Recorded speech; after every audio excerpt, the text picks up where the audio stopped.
Hello everyone, welcome to another recap video on US30. So we're going to go over Tuesday the 15th of October now. So we'll go straight into it, how we would prepare for the day. So we'll start on the 15-minute time frame and just explain the previous day. So here is the previous day, and what you can see here, price went sideways, New York session kicks in, they continue to buy. We are at a new all-time high, so this is a new all-time high going up here, and they go all the way till close. So that clearly shows that in this session, the New York traders were buying. So going into the next day, all you'd do, there's no premium sale area. All you'd have is this area labelled up as your discount buy. By doing that, we go over and focus on that area. Now, I get this a lot of time. Where do you place your discount buy area from? And that's just based on the price action, which I'm going to do in a second. But if you want to learn this strategy or learn any more information, all the links you will need is in the video description below.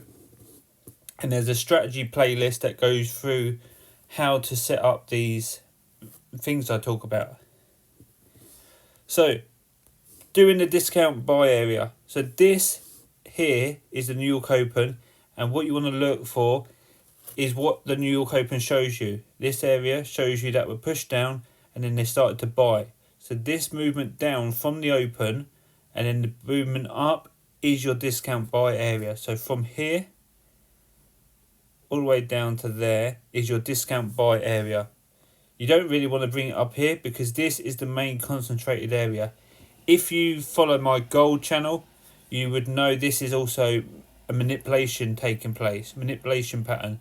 So you've got your manipulation there, fake out to the upside, fake out to the downside, impulse move up, retest this area. So this area basically running along there, I'd say, is your high concentrated area.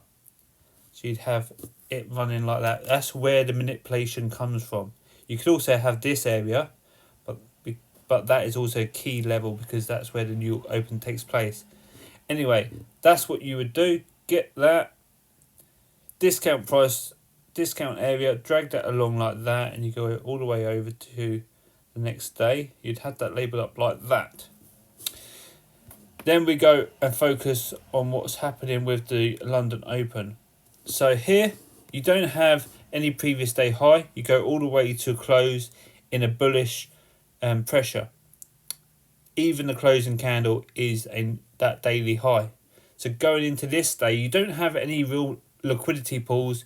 You have to follow what price shows you on the smaller time frame at that London opening, because what you'd be looking for is if price was to continue up, then it will use the London opening as your bullish support. It will push up or push down and then give you bullish support towards the upside from that London opening.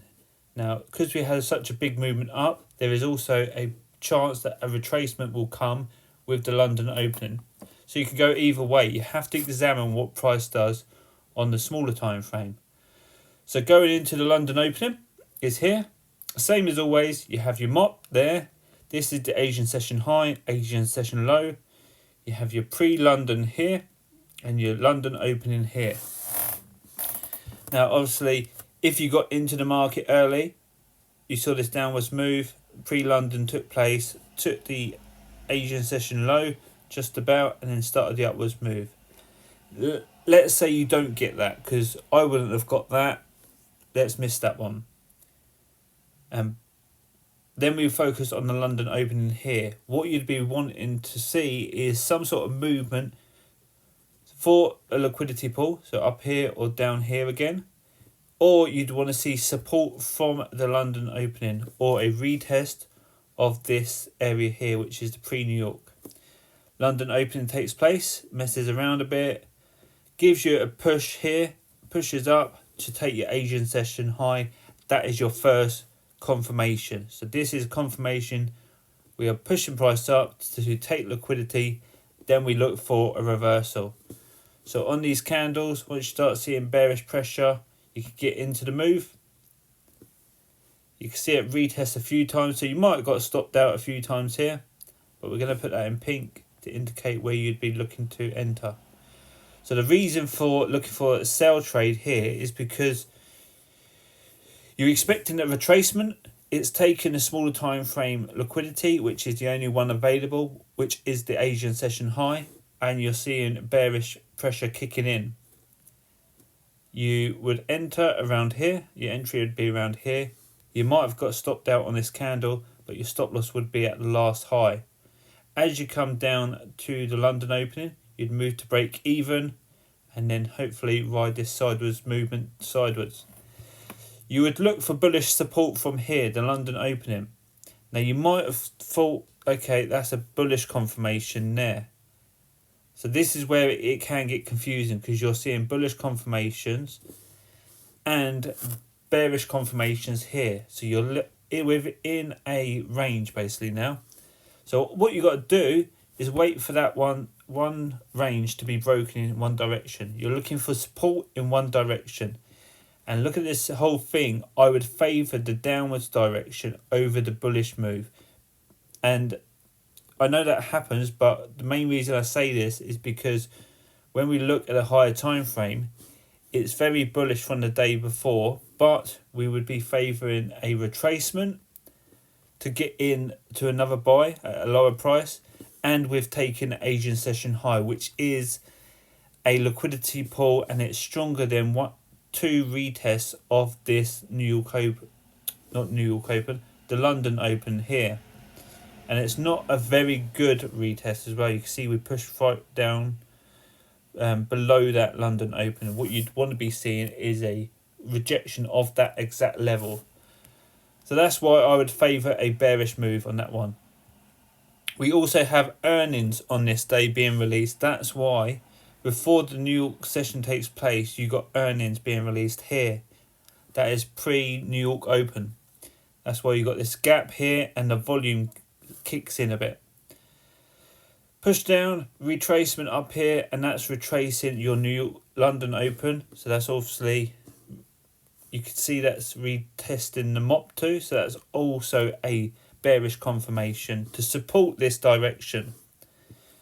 And that's retesting the gap. Retesting the gap, retesting the London opening, and retesting the MOP area. And they are all bearish confirmations. So that gets you into the sales. It's not really taking any liquidity here, only these lows. So you wouldn't be really looking for these things. All you'd be looking for mainly is this move at the London opening. Then we move on to the New York session. So, New York session, we have the pre-New York here. You wouldn't be looking to do anything. Your price is going sideways. We've retested this bearish support area and we're pushing down. So you're looking for a continuation down. High volume time is here, continues towards the downside, and then the New York Open kicks in here. Now you can see this. Experienced traders once again takes the liquidity from there on the release, pushes up, then starts the downwards move. We are then taking liquidity from here, and when we zoom out, you can see we are now retesting the discount buy area from the previous day. So this whole area here is your buy area. It's not an exact area, it's just an area where you know they were clearly buying because the New York Open took place. The New York traders are the strongest ones in the market, and you got the volume towards the upside from this exact level. So this is where they would be entering their positions at a discount price, and this is all algorithmic and runs through the market through the day. So they wouldn't be having buy orders up here. They would have them at the premium sell area or the discount buy area, which is here. So that's why you pay attention to those areas. So let's leave that one off. Let's leave that sell off there because you'd have to be quick, experienced. This is the buy area that most people got. I got myself it yesterday, and I know a few other traders got it too without my help. Came down to the discount buy area and you got a rejection there first. So let's say You took that one there. Let's say you took a stop loss. You got a buy there. You took a stop loss hit. Price comes down again. You're now taking liquidity. You're within that discount buy area, and you have a better structure to start buying at, because we're taking liquidity and now we're getting a reversal. So on these candles is your perfect buy example there. Stop loss at the low. You're seeing bullish pressure kicking in, and you'd be targeting the New York opening at least. By this time, you'd been at break even once you clear this high. Take partials here, and you'd be looking to ride the move up. And that is just adding towards these buy positions from the previous day. That's all you're thinking in this area. New York traders are entering, they're pushing their price down to their existing buy positions, and they're continuing to buy. Then price comes up and hits the New York opening. You take partial profits, and then you watch price play out. Once you've got this move, you wouldn't really been taking much else. Most of the time, you're looking for the initial entry, and a lot of times it will run for the remainder of the day, like it did this previous day here. Sometimes you will get those big moves, and sometimes you'll get a little move like this, but it's done in a constructive way that you can do most days. So let's say you took a few stop loss hits here. Let's say you started selling around here, or you took a buy from here once you saw bullish support from that level, and you took a stop loss hit. You watch price play out. Now what this is doing is retesting this area here. So this is a smaller time frame New York open premium sell area. So this is done on the small time frame, and it's normally used if they're looking for a quick retest here. So on this open, they push price up and then sold heavily. So this is a smaller time frame premium sell area, but that's really for the more experienced traders. It's obviously not as powerful as the previous day New York areas. This is just to show you what price is doing on the smaller time frame. So we're retesting that area, going sideways, and then we start to see bearish pressure kicking in. A new lower low here. Retracement, retest the New York opening once again. So let's say that is a nice sell trade to continue the downwards move. And what you'd be looking for here is a downwards move. Once you clear this liquidity, you would take partial profits and be at break even by that time, because price can come down, clear this low, and then support this reversal by then going up. So what you're seeing is this is an impulse move, this is liquidity. This small downwards move would be a liquidity grab or a fake out to retest this area. Then you'd get an impulse move up. So by this time, you'd want to take partial profits on any sales that were entered from here. As always, stop loss at the previous high, and then you're riding it down, and you take partial profits at the liquidity pools or major areas. So then it goes all the way into close, and you can see just before the close we took the previous day low, which is here. That line there runs along there, and you can see we took that just before the close. So here they're still selling, but we've taken a key liquidity pool.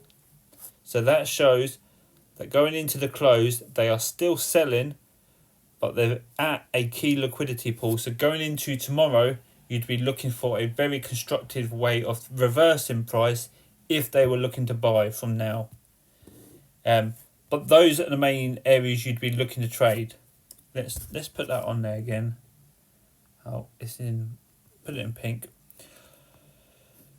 Like that. So you know. Let's say. So this one would have been profit. Let's say you took break even and then entered a few times and then got the sale. That's a retest, and that's the London session complete. You go on lunch for an hour or two, come back for the New York opening, and that's when you're trading. New York open takes place, pushes down, cleanest buy ever here. Let's say you took a stop loss hit there and you got profit on that one move up.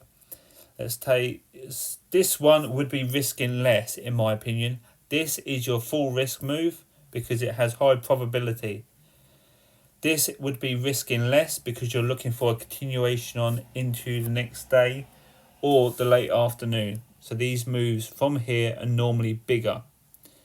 Same here, you'd be looking for a smaller risk than these buys from here. And the ones up here are normally done at full risk because they're more same structure and everything, just on a smaller volume size. So you don't get as much moves. But a lot of time, like here, the London opening can run all the way through the day. So you can get big moves from the London opening. So that is the 15th of October. I won't go into the next day because I've already talked a lot, but I'll leave it on the 15-minute chart, and you can kind of see already what I'm going to say if you've been following my videos. So yeah, should be able to do this. I know I've done a walkthrough of this bullish move in one of my chat rooms, and I think a lot of the members understood what was going on, made a bit of profit on that upwards move. But yeah, I'll go over that tomorrow. This video has already been long enough. So hopefully that helps. Like I said, links are all in the video description if you want to learn more in depth about that. You can see there that's respect to that concentrated area that I mentioned. So yeah, take care. Feel free to message me any questions you got. Leave a comment if you have any questions. Take care. Hopefully this helps. Use key levels, discount buy and premium sale areas, and wait for the right timing and you will do fine. Take care and goodbye.